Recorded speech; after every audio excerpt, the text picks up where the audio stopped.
ফজরে যান নাই, আল্লাহ বলেছে ফেরেশতাদেরকে থাক, লিখিস না, জোহরে আসবে।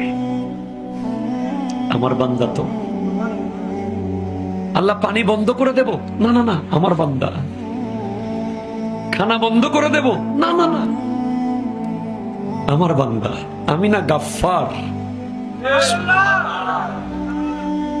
আমি আল্লাহ না ক্ষমাকারী।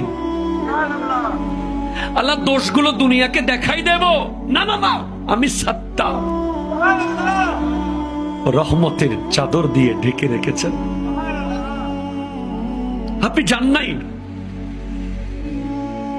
আপনাকে হাইয়া আলাস সালাহ বলার পর আবার হাইয়া আলাল ফালাহ বলেছেন। হাইয়া আলাস সালাহ বললে হতো, ফালাহ কেন বললো? আরে তোর লাভের জন্য আয়। আমি আল্লাহকে তুই সিজদা করবি, লাভটা আমার হবে না, তোর হবে।